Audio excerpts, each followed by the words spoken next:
TV14 Ajit ಹನುಮಕ್ನವರ ಒಂದು ವಿಡಿಯೋವನ್ನ ಪ್ರಸಾರ ಮಾಡಿತು.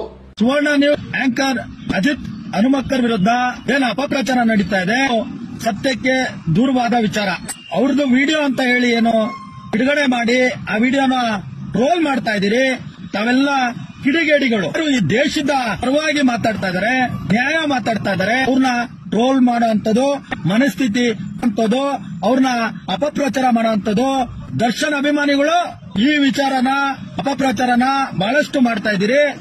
ಇವರಿಗೆ ಅರ್ಥ ಆಗಬೇಕಾಗಿರುವಂತದ್ದು ಏನು ಅಂತಂದ್ರೆ, ಇಟ್ಸ್ ಎ ಫೇಕ್ ವಿಡಿಯೋ ಅಂತ ನೀವು ಮಾತಾಡ್ತಾ ಇದ್ದೀರಿ. ಆಯ್ತು, ನೀವು ಪ್ರಸಾರ ಮಾಡ್ತಾ ಇರುವಂತಹ ವಿಡಿಯೋ ಇಟ್ಸ್ ಫೇಕ್, ಇದು ಸುಳ್ಳು, ಇದು ಸೃಷ್ಟಿ, ಎಡಿಟೆಡ್, ಇದು ಯಾರದೋ ಮುಖವನ್ನು ತಂದು ಜೋಡಿಸಿದ್ದೀರಿ. ನೀವು ಇದು ಒರಿಜಿನಲ್ ಅಂತ ಪ್ರೂವ್ ಮಾಡಿ. ಮೊದಲನೇದಾಗಿ ನಿಮ್ಗೆ ಹೇಳ್ತಾ ಇದ್ದೀನಿ, ಅದು ಫೇಕ್ ವಿಡಿಯೋ ಆಗಿದ್ದಿದ್ರೆ ಅಜಿತ್ ಹನುಮಕ್ಕನವರು ಇಷ್ಟೊತ್ತಿಗಾಗಲೇ ರಿಯಾಕ್ಟ್ ಮಾಡ್ತಾ ಇದ್ರು.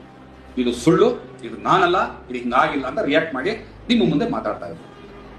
ಎರಡನೇದಾಗಿ ಅಜಿತ್ ಅವ್ರು ಏನ್ ಸ್ಟೆಪ್ ತಗೋತಿದ್ರು, ಈ ರೀತಿಯಾಗಿ ನನ್ನ ಮಾನ ನಷ್ಟ ಆಗಿದೆ, ನನ್ನ ಪ್ರೈವಸಿಯನ್ನು ಹಾಳು ಮಾಡಿದ್ದಾರೆ, ಇದ್ರ ಬಗ್ಗೆ ನೀವು ಕ್ರಮ ತಗೊಳ್ಳಿ ಅಂತ ಪೊಲೀಸ್ ಕಂಪ್ಲೇಂಟ್ ಕೊಡ್ತಾ ಇದ್ರು. ಅವ್ರಿಗೆ ಸಾಧ್ಯ ಇದೆ, ಅವ್ರಿಗೆ ಸಾಮಾನ್ಯ ವ್ಯಕ್ತಿ ಅಲ್ಲ, ಶಕ್ತಿ ಇದೆ ಅವರಿಗೆ, ಒಂದು ತುಂಬಾ ದೊಡ್ಡ ಸ್ಥಾನದಲ್ಲಿ ಕೂತಿರುವಂತವ್ರು. ಫೋನ್ ಕಾಲಲ್ಲಿ ಹೋಮ್ ಮಿನಿಸ್ಟರ್ ತಗೋತಾರೆ, ಕಮಿಷನ್ ಅವರು ಮಾತಾಡ್ತಾರೆ. ನಾನು ಅವ್ರಿಗೆ ವಿರೋಧ ಮಾಡ್ತಾ ಇದ್ದೀನಿ ಅಂತ ಅಂದ್ಬಿಟ್ಟು ಅವ್ರ ಶಕ್ತಿ ನನ್ನ ಕಡೆ ಮಾತಾಡೋದಲ್ಲ. ಅಜಿತ್ ಹನುಮಕ್ಕನವರ ನಿಜವಾದ ಶತ್ರುಗಳು ಯಾರು ಅಂತ ಹೇಳೋದಕ್ಕೋಸ್ಕರ ನಾನು ಬಂದಿದ್ದೀನಿ. ಯಾರು ನಿಜವಾದ ಶತ್ರುಗಳು?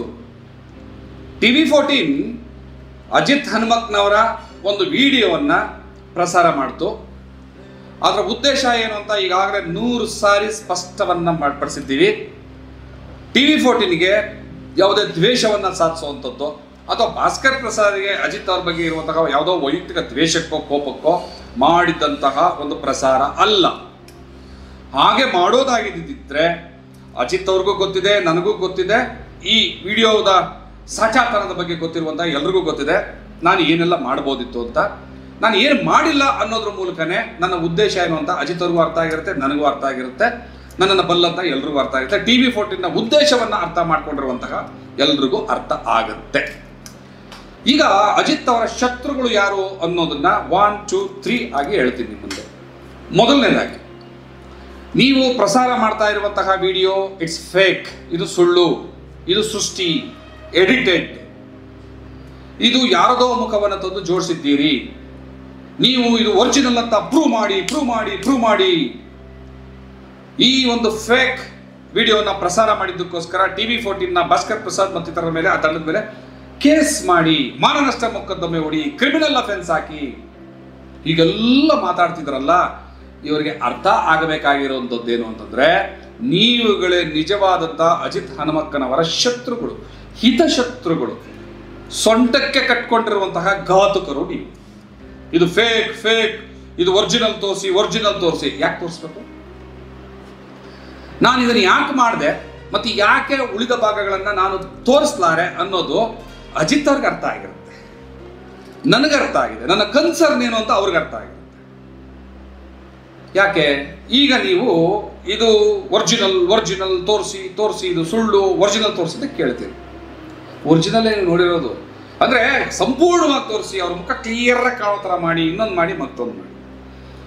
ನಿಮ್ಮ ಈ ರೀತಿಯಾದಂತಹ ದಾಳಿಯಿಂದ ನಾನೊಬ್ಬ ಅವಿವೇಕಿಯಾಗಿ ನಾನು ಪ್ರವೋಕ್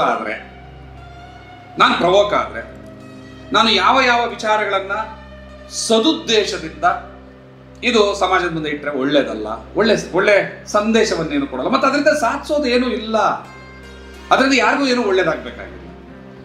ನಾನು ಸುವರ್ಣ ಚಾನಲ್ ಮತ್ತೊಂದು ಬೇರೆ ಚಾನಲ್ ಪಬ್ಲಿಕ್ ಹೆಣ್ಣಂತಾದವರಾಗಿದ್ದಿದ್ರೆ ನನಗೇನು, ನನ್ನ ಚಾನಲ್ ಓಡ್ರೆ ಸಾಕು, ಏನು ಬೇಕಾದ್ರೆ ಇಟ್ಬಿಡೋಣ, ಯಾರ ಮನೆ ಹಾಳಾಗೋಗ್ಲಿ, ಯಾರ ಬದುಕು ಬೀದಿಗೆ ಬರಲಿ, ಯಾವ್ರ ಮುಖ ಬೇಕಾದ್ರೆ ಕಾಣಿಸ್ಕೊಳ್ಳೋರಿಗಿದ್ರೆ ನಾನು ಮಾಡ್ತಾ ಇದ್ದೆ.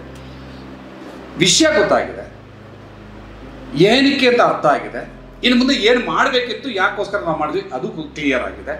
ಸೊ ಈಗೇನು ಮಾಡಬೇಕು, ಅದನ್ನು ಅಲ್ಲಿಗೆ ಬಿಡೋದ್ರ ಮೂಲಕ ನೀವು ಅಜಿತ್ ಹನುಮಕ್ಕನವರಿಗೆ ಸಹಾಯ ಮಾಡ್ತಿದ್ದೀರೇ ಹೊರತು ಅದನ್ನು ಮುಂದುವರಿಸೋದ್ರಿಂದ ನೀವು ಅವರಿಗೆ ತೊಂದರೆ ಮಾಡ್ತೀರಿ ಅಂತ ಅರ್ಥ.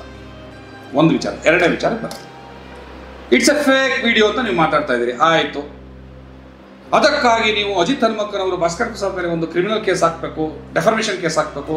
ಓಕೆ, ಹಾಕಿ. ಏನಾಗುತ್ತೆ ಅದರಿಂದ?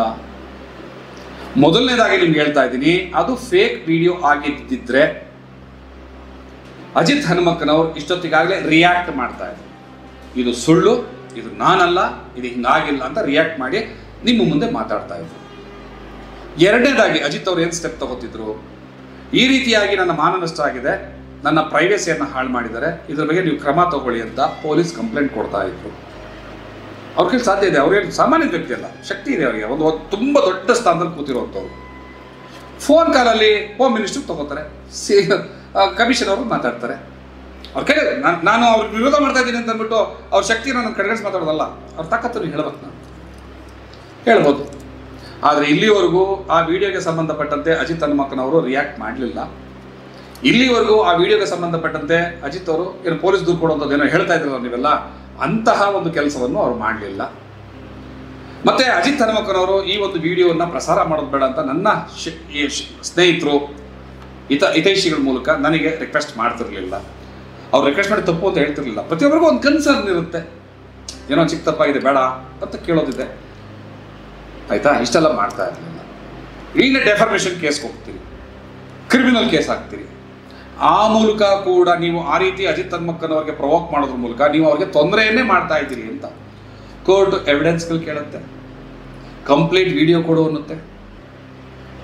ಕೇಸ್ ಅಂದಮೇಲೆ ಕೋರ್ಟಿನ ಒಂದು ಏನು ನೋಟಿಸಿಗೆ ನಾನು ಮನ್ನಣೆ ಕೊಡಬೇಕಾಗ್ತದೆ, ಎಲ್ಲವನ್ನು ಅವ್ರ ಮುಂದೆ ಇಡಬೇಕಾಗ್ತದೆ. ಕೋರ್ಟಿಗೆ ಕೊಟ್ಟಿದ ತಕ್ಷಣವೇ ನೀವಿದ್ದೀರಲ್ಲ ಬೇರೆ ಬೇರೆ ಮಾಧ್ಯಮದವರು, ಅದ್ರ ಮೂಲಕ ಅವ್ರನ್ನ ಮತ್ತಷ್ಟು ಮಗದಷ್ಟು ಅವ್ರನ್ನ ಬೀದಿಗೆ ತರೋ ಕೆಲಸವನ್ನೇ ಮಾಡ್ತೀರಿ. ನೋಡಿ, ಭಾಸ್ಕರ್ ಪ್ರಸಾದ್ ಆ ಕೆಲಸ ಮಾಡ್ತಾ ಇಲ್ಲ. ಆ ಕೋರ್ಟ್ಗೆ ಏನು ಕೊಡ್ತೀರಿ ಎವಿಡೆನ್ಸು, ಅದ್ರ ಕಾಪಿಗಳು ಅದು ಹೆಂಗೆ ಕಲೆಕ್ಟ್ ಮಾಡ್ಬಿಡ್ತಿರೋ ನನಗಂತೂ ಗೊತ್ತಿಲ್ಲ. ಎಲ್ಲ ತೆಗೆದು ಹಿಂಗಿತ್ತಂತೆ ನಿಮ್ಮ ಒಬ್ಬ ಸಹೋದ್ಯೋಗಿಯ ಗೌರವವನ್ನು ನೀವೇ ಹಾಳು ಮಾಡಾಕ್ಬಿಡ್ತೀರ, ಆಯ್ತಲ್ಲ? ಇನ್ನು ಮೂರನೇದಾಗಿ ಅಜಿತ್ ಹನುಮಕ್ಕನವರು ಆ ರೀತಿಯಾದಂತಹ ಒಂದು ಕಾನೂನು ಹೋರಾಟಕ್ಕೆ ಮುಂದಾಗ್ತಾರೆ ಅಂತಾನೆ ಇಟ್ಕೊಳ್ಳೋಣ. ಆಗ ನಾನು ಮಾಡಿರೋ ಕೆಲಸ ಇಂತಹ ಸದುದ್ದೇಶದ ಅಂತ ನಾನು ಪ್ರೂವ್ ಮಾಡ್ಕೊಳ್ಳೋದಕ್ಕೋಸ್ಕರ ನಾನು ಕೂಡ ಕಾನೂನು ಹೋರಾಟಕ್ಕೆ ಮುಂದಾಗ್ತೀನಿ. ಮತ್ತೆ ಈ ರೀತಿಯಾದಂತಹ ಒಂದು ಜವಾಬ್ದಾರಿ ಸ್ಥಾನದಲ್ಲಿರುವಂಥ ವ್ಯಕ್ತಿಯ ವಿಡಿಯೋನ ಪ್ರಸಾರ ಮಾಡುವಾಗ ನನಗೆ ಅದರ ಮುಂದಾಗುವಂತಹ ಪರಿಣಾಮಗಳ ಬಗ್ಗೆ ಅರಿವಿಲ್ಲದೆ ನಾನೇನು ಮಾಡೋನಲ್ಲ. ನನಗೂ ಕಾನೂನಿನ ಅರಿವು ತುಂಬ ಚೆನ್ನಾಗಿದೆ, ನಾನು ಓದ್ತೀನಿ. CRPC IPCಗಳಿದ್ವಲ್ಲ, ಅದೆಲ್ಲವನ್ನು ಕೂಡ ನಾನು ಓದೋನೆ, ಏನೆಲ್ಲ ಮಾಡಬೇಕು ಅಂತ ಗೊತ್ತಿರುತ್ತೆ.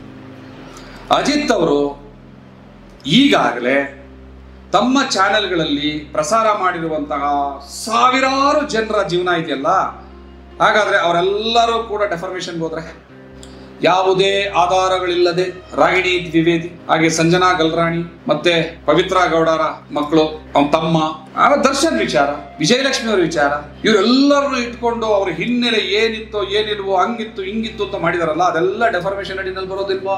ಕೋರ್ಟ್ ಇವರು ತೀರ್ಮಾನ ಕೊಡೋದಕ್ಕೆ. ನಿಮಗೂ ನೋಡಿ, ಅಜಿತ್ ಅವ್ರ ಬಗ್ಗೆ ನೀನು ಮಾತಾಡೋದು ಸ್ಟಾಪ್ ಮಾಡೋಣ ಅಂತ ಅಂತಿದ್ದೆ. ನೀವು ತುಂಬಾ ಒತ್ತಾಯ ಮಾಡೋದ್ರ ಮೂಲಕ ಅವ್ರ ಬಗ್ಗೆ ಮಾತಾಡ್ಸಿದ್ರೆ ನನಗಿನ್ನ ಅವ್ರ ಬಗ್ಗೆ ಮಾತಾಡೋ ಅಗತ್ಯ ಏನಿಲ್ಲ. ನಾನು ಏನ್ ಮಾಡ್ಬೇಕಿತ್ತು, ಏನ್ ವಿಚಾರ ಹೇಳ್ಬೇಕಿತ್ತು ಅದನ್ನು ಸ್ಪಷ್ಟಪಡಿಸಿದ್ರೆ. ವೈಯಕ್ತಿಕವಾದಂತಹ ದಾಳಿಗಳನ್ನ ಮಾಡಬೇಡಿ ಮಿಸ್ಟರ್ ಅಜಿತ್ ಗೆಳೆಯ, ಮಾಡಬೇಡಿ. ನಿಮ್ಮ ಮೇಲೆ ವೈಯಕ್ತಿಕ ದಾಳಿ ಆದಾಗ ನೀವು ಹೇಗೆ ರಿಯಾಕ್ಟ್ ಮಾಡ್ತೀರಿ, ನೀವೆಷ್ಟು ನೊಂದುಕೋತೀರಿ, ನಿಮ್ಮ ಮನಸ್ಸು ಎಷ್ಟು ಏನೋ ತಳಮಳಕ್ಕೊಳಗಾಗತ್ತೆ, ಮತ್ತೆ ನಿಮ್ಮ ಫ್ಯಾಮಿಲಿ, ನಿಮ್ಮ ಅಪ್ಪ ಅಮ್ಮ ಅಣ್ಣ ತಮ್ಮ ಎಷ್ಟು ನಿಮ್ಮ ಬಗ್ಗೆ ಏನೋ ಬೇಜಾರು ಮಾಡ್ಕೋತಾರೋ ಏನೋ, ಅದು ನಿಮ್ಗೆ ಹೆಂಗೆ ಫೀಲ್ ಆಗುತ್ತಲ್ಲ, ಹಂಗೆ ನೀವು ಬೇರೆಯವ್ರ ಬಗ್ಗೆ ಮಾತಾಡಿದಾಗ ಅವ್ರ ಮನೆಯಲ್ಲೂ ಆಗತ್ತೆ ಗೆಳೆಯ, ಹಿಂಗೆ ಮಾಡೋದು ಬೇಡ ಅಂತ ಸಾವಿರಾರು ಸರಿ ನಾನು ಮಾತಾಡಿದ್ದೀನಿ. ಅದನ್ನು ಮೀರಿ ನಾನು ಮಾಡಿದ್ದೇ ಸರಿ, ನಾನು ಹೋಗಿದ್ದೇ ಸರಿ ಅಂತ ಹೊರಟ್ರೆ ಹಿಂಗಾಗತ್ತೆ ಅಂತ ಹೇಳೋದಕ್ಕೋಸ್ಕರ ನಾನು ಇದನ್ನು ಮಾಡಿ. ನಾಲ್ಕನೇದಾಗಿ ಹೊಸ ವರ್ಷಾಚರಣೆಗಳಲ್ಲಿ ಹ್ಯಾಪಿ ನ್ಯೂ ಇಯರ್ ಅಂತ ಎಲ್ಲ ಖುಷಿ ಪಡ್ತಾರಲ್ಲ, ಜನವರಿ 1ನೇ ತಾರೀಕು ಮತ್ತೆ ಡಿಸೆಂಬರ್ 31 ಬ್ರಿಗೇಡ್ ರೋಡ್ ಅಲ್ಲಿ ಮತ್ತೆ MG ರೋಡ್ಗಳಲ್ಲಿ ಮತ್ತೆ ಬೇರೆ ಬೇರೆ ಕಡೆ ಕಾಲೇಜ್ ಹೆಣ್ಮಕ್ಳು, ಕುಟುಂಬಸ್ಥ ಹೆಣ್ಮಕ್ಳು, ಸ್ನೇಹಿತರ ಜೊತೆನೋ ಗೆಳೆಯರ ಜೊತೆನೋ ಮತ್ತೆ ಸಂಬಂಧಿಗಳ ಜೊತೆನೋ ಮತ್ತೆ ಗಂಡ ಹೆಂಡ್ತಿನೋ ತಂದೆ ತಾಯಿ ಜೊತೆ ಕೂಡ ಬರ್ಬೋದು. ಬಂದು ನಾವು ಯಾರು ಡ್ರಿಂಕ್ಸ್ ಮಾಡೋದು ಒಳ್ಳೆ ಅಂತ ಹೇಳ್ತಾ ಇಲ್ಲ, ಅಂದ್ರೆ ಈ ಎಣ್ಣೆ ಅನ್ನೋದಿದೆಯಲ್ಲ, ಇದ್ರ ಮಾರಾಟದಿಂದನೇ ಕರ್ನಾಟಕ ರಾಜ್ಯ ಸರ್ಕಾರ ಪ್ರತಿ ವರ್ಷ 19,000 ಕೋಟಿ ರೂಪಾಯಿಗಳನ್ನ ಸಂಪಾದನೆ ಮಾಡ್ತಾ ಇದೆಯಪ್ಪ. ಹಂಗಾದ್ರೆ ಕುಡುಕರೆಲ್ಲರೂ ಕೂಡ ದುಷ್ಟರು ಅಂತ ಆಗಿದ್ರೆ ಇವ್ರನ್ನೆಲ್ಲ ಏನ್ ಮಾಡ್ಬೇಕಿತ್ತು? ಈ ಡ್ರಿಂಕ್ಸ್ ಅನ್ನ ಮಾರ್ತಾ ಇರುವಂತ ಸರ್ಕಾರ ಮೊದಲಿನಂತ ದುಷ್ಟ ಅನ್ಬೋದಿತ್ತು. ಡ್ರಿಂಕ್ಸ್ ಮಾಡೋದು ತಪ್ಪಲ್ಲ, ಒಂದು ಲಿಮಿಟ್ ಇರಬೇಕು, ಮತ್ತೆ ಬೇರೆಯವ್ರಿಗೆ ತೊಂದರೆ ಆಗ್ಬಾರ್ದು.